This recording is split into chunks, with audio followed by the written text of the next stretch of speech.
Hello students, आज हमारा next topic है एनएमआई स्पेक्ट्रोस्कोपी में interpretation of some functional groups. Different जो आपके फंक्शनल ग्रुप्स हैं उनकी एनएमआर पीक्स किस तरह कैलकुलेट होगी, किस तरीके से आप केमिकल शिफ्ट निकालेंगे, उसके बारे में आज हम स्टडी करेंगे। सबसे पहला हमारा फंक्शनल ग्रुप है एल्केन्स। एल्केन्स जो होते हैं उसमें 3 तरीके के हाइड्रोजन्स होते हैं, मिथाइल, मिथाइलिन एंड मिथाइन। यदि आपका जैसे प्राइमरी एल्केन है RCH3 है तो उसके लिए आपकी जो पीक मिलेगी वो 0.7 से 1.3 ppm पे मिलती है। यदि सेकेंडरी है तो 1.2 से 1.4 ppm पे मिलेगी, और यदि आपका टर्शरी है तो 1.4 से 1.7 ppm पे मिलेगा। अब आपकी एल्केन्स फॉर एग्जांपल, जैसे हमने एग्जांपल लिया, यहाँ पे मैंने आपको दे रखा है स्पेक्ट्रा ऑक्टेन का, CH3 CH2 का होल 6 CH3 CH3 CH2 का होल 6 CH3 में आप देख रहे हैं, आपको बिल्कुल कम्प्लीटली विजिबल है कि यहाँ पे 2 टाइप ऑफ प्रोटॉन है। CH3 आपके जो मिथाइल प्रोटॉन्स हैं वो तो आपके सेम एनवायरनमेंट के हैं, और एक सेकंड है आपका मिथाइलिन प्रोटॉन। तो यहाँ पे आपको जो होंगी 2 पीक मिलेंगी। जो A है उसके लिए आपको क्या मिलेगा, मल्टीप्लिक मिलेगा, और जो B है उसके लिए आपको सिंगलेट मिलेगा, क्योंकि यहाँ पे जो एनवायरनमेंट है वो आपको बिल्कुल मिथाइल प्रोटॉन का एनवायरनमेंट बिल्कुल सेम है। सेकेंड आपका आता है एल्कीन्स। एल्कीन्स में आपके 2 टाइप के हाइड्रोजन्स होते हैं। फर्स्ट होता है आपका विनाइल हाइड्रोजन्स जो कि डायरेक्टली डबल बॉन्ड से अटैच होता है, और सेकंड होता है आपका एलिलिक हाइड्रोजन्स जो कि अल्फा कार्बन से अटैच है। अल्फा कार्बन इनमें से उस कार्बन से अटैच है जो कि डबल बॉन्ड से जुड़ा हुआ है। जैसे कि हमने एग्जांपल लिया यहाँ पे 2 मिथाइल 1 पेंटीन। 2 मिथाइल 1 पेंटीन में हम देख रहे हैं CH3 CH2 CH2 CCH3 double bond CH2। आप यहाँ पे देख रहे हैं कि आपके यहाँ पे नंबर ऑफ प्रोटॉन्स जो हैं वो कितने हैं, आपके 5 टाइप्स के हैं। तो आपको यहाँ पे 5 पीक्स मिलेंगी। जैसे कि फॉर एग्जांपल हमें A के लिए पीक कैलकुलेट करनी है, तो A के पास में सराउंडिंग में कौन सा B है, उसके पास नंबर ऑफ हाइड्रोजन कितने हैं, आपके 2 है। तो यहाँ पे आप n+1 का फॉर्मूला कैलकुलेट करेंगे तो 2+1 = 3, यानी कि आपको A वाला जो कार्बन है उसके लिए आपको क्या मिलेगा, ट्रिपलेट मिलेगा। इस तरीके से आप डिफरेंट जितने भी आपके प्रोटॉन्स हैं उनके लिए आप नंबर ऑफ पीक कैलकुलेट कर सकते हैं, एडजेसेंट कार्बन एटम से कितने प्रोटॉन अटैच्ड है उसमें +1 ऐड करके। नेक्स्ट है हमारा एरोमेटिक कंपाउंड्स। एरोमेटिक कंपाउंड्स में 2 टाइप के हाइड्रोजन्स होते हैं। पहला aromatic ring hydrogens and second benzylic hydrogens. Aromatic ring hydrogens it means जो आपके रिंग में हाइड्रोजन अटैच है, और बेंजाइलिक हाइड्रोजन्स इसका मतलब है कि यदि आपका बेंजीन रिंग से यदि कोई ग्रुप अटैच्ड है या कोई भी आपका फंक्शनल ग्रुप अटैच है, तो उससे जो जुड़ा हुआ कार्बन है उससे जुड़े हुए जो प्रोटॉन्स होते हैं या हाइड्रोजन्स होते हैं उसको हम बेंजाइलिक हाइड्रोजन बोलते हैं। जैसे कि मैंने आपको यहाँ पे बताया है अल्फा क्लोरोपैराज़ाइलिन। अल्फा क्लोरोपैराज़ाइलिन में आप देख रहे हैं कि यहाँ पे आपके 2 फंक्शनल ग्रुप अटैच है, एक पे मिथाइल ग्रुप है, एक पे CH2Cl है, और बाकी C है। तो यहाँ पे आपको 3 पीक मिलेंगी। C जो है उसके लिए मल्टीप्लेट मिलेगा क्योंकि इसके जितने भी हाइड्रोजन है सब सेम है, ठीक है, उनका एनवायरनमेंट सेम है। B जो है वो CH2Cl है, उसके लिए आपको सिंगलेट मिलेगा क्योंकि इसके पास वाले पे क्या है, आपका एक हाइड्रोजन है, और A के लिए भी आपको सिंगलेट मिलेगा। तो यहाँ पे नंबर ऑफ सिंगल्स कितने हो गए, 3 हो गए। नेक्स्ट है हमारा एल्काइंस। एल्काइंस में आपके 2 टाइप्स के हाइड्रोजन्स होते हैं, acetylenic hydrogens and alpha hydrogens found on the carbon atom next to the triple bonds. Acetylenic hydrogens में आप देख रहे हैं कि C ट्रिपल बॉन्ड CH में यदि आपकी PP जो केमिकल शिफ्ट है वो 1.7 से 2.7 ppm पे मिलेगी, और C ट्रिपल बॉन्ड CH में 1.6 से 2.6 ppm पे मिलेगी। जैसे कि हमने एग्जांपल लिया यहाँ पे 1 pentyne CH3 CH2 CH2 C triple bond CH। तो यहाँ पे हमने देखा कि हमारे पास 4 टाइप के प्रोटॉन्स हैं।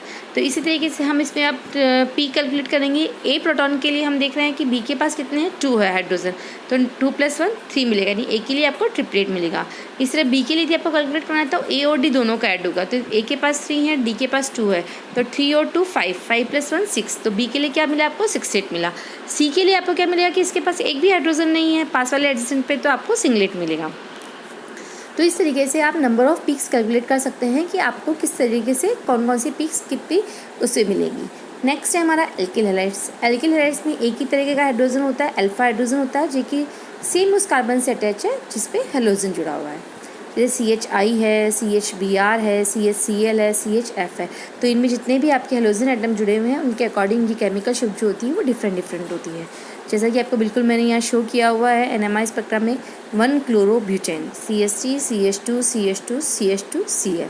C में भी आपके 4 टाइप के हाइड्रोजन है, तो आपको 4 पीक मिलेंगी, और पीक कैलकुलेट करने का सेम वही फॉर्मूला है, n+1 एडजेसेंट कार्बन एटम पे जितने भी प्रोटॉन्स हैं वो आपके n यहाँ पे कहलाते हैं। एल्कोहल्स में 2 टाइप के हाइड्रोजन्स है, हाइड्रोक्सिल यानी OH समूह वाला प्रोटॉन, और अल्फा हाइड्रोजन जो कि उस कार्बन से जुड़ा हुआ है जिससे हाइड्रोक्सिल ग्रुप अटैच है। जैसे कि यदि हम बात कर रहे हैं COH, तो COH के लिए ppm मिल रहा है आपको 0.5 से 5.0 ppm पे, और CHOH है तो 3.2 से 3.8 ppm पे।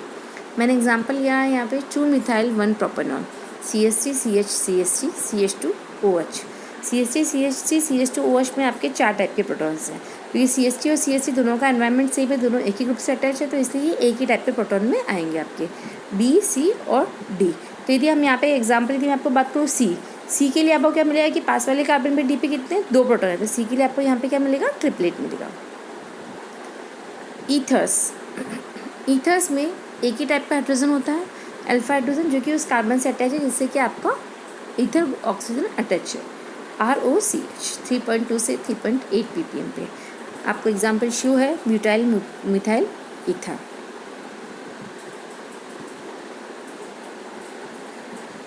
एमीन्स में 2 टाइप के हाइड्रोजन्स होते हैं, 2 अटैच टू द नाइट्रोजन जो कि एमिनो ग्रुप से अटैच है, और 2 attach to the alpha carbon जिस कार्बन से आपका एमिनो ग्रुप अटैच्ड है। हमने एग्जांपल यहाँ पे लिया है propyl amine CH3 CH2 CH2 NH2। तो यहाँ पे भी आपके 4 टाइप के प्रोटॉन्स हैं, तो आपको कैलकुलेशन जो करनी है वो सिंपल N+L के लिए करनी है। फॉर एग्जाम्पल यदि मैं यहाँ पे D कार्बन के लिए बात करूँ, जो D कार्बन है उसके पास में कौन सा है B वाला है, तो उसके लिए 2 है, तो आपको यहाँ पे क्या मिलेगा 2+1 ट्रिपलेट मिलेगा। नाइट्रल्स के पास एक ही टाइप का हाइड्रोजन होता है, अल्फा हाइड्रोजन, जो कि सेम उस कार्बन से जुड़ा है जिससे साइनो ग्रुप अटैच्ड है CHCN। तो 2.1 से 3.0 ppm पे इसकी केमिकल शिफ्ट मिलेगी। एग्जाम्पल है वेलेरो nitrile CH3 CH2 CH2 CN। आपको बिल्कुल क्लियर है इसमें पिक्स N+1 फॉर्मूले से आप कैलकुलेट करेंगे, जो कि आगे आप बिल्कुल ऐसा करते हुए आए। नेक्स्ट है हमारा एल्डिहाइड में हमारे 2 टाइप के हाइड्रोजन्स होते हैं, जो एल्डिहाइडिक हाइड्रोजन CHO ग्रुप में होता है, और एक अल्फा हाइड्रोजन जो कि उस कार्बन से जुड़ा हुआ ग्रुप है जिससे कि आपका CHO ग्रुप जुड़ा हुआ है। मैंने एग्जांपल यहाँ पे लिया है 2-मिथाइल ब्यूटाइलडिहाइड CH3 CH2 CH CH3 COOH। तो यहाँ पे हम देख रहे हैं कि यहाँ पे आपके ABCDF, यहाँ पे आपको 5 तरीके की पिक्स मिलेंगी, तो आपको नंबर ऑफ पिक्स उस तरीके से कैलकुलेट करनी है N+1 से।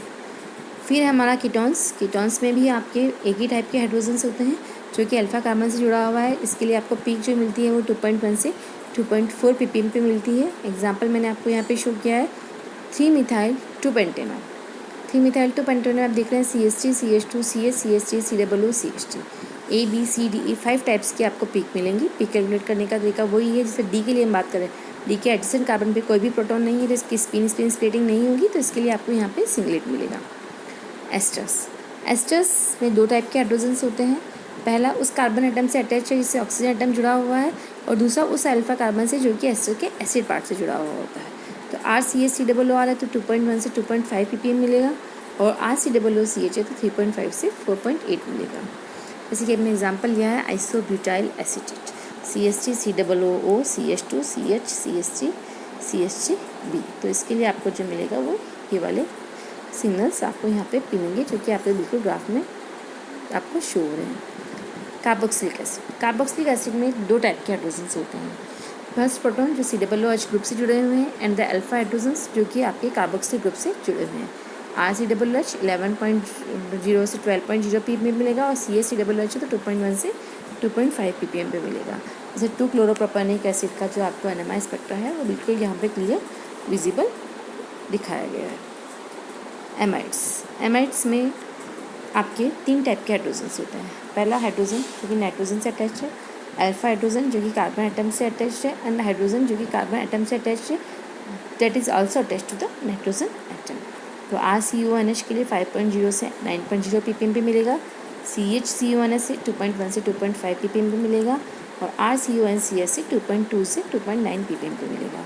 जैसे कि ब्यूटाइलडिहाइड का मैंने आपको बनाया CH3 CH2 CH2 COO NH2।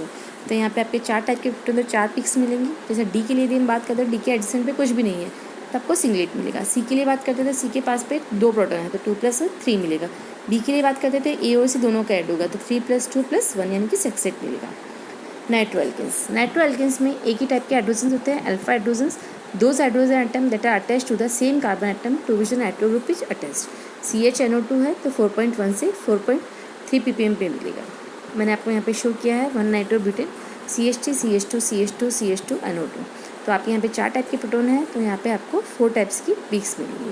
तो इस तरीके से हम डिफरेंट फंक्शनल ग्रुप में किस तरीके से हम नंबर ऑफ पीक्स की कैलकुलेट करेंगे, किस तरीके से NMR स्पेक्ट्रा डेवलप होगा, ये आज हमने पूरा इसमें स्टडी करी है। ओके।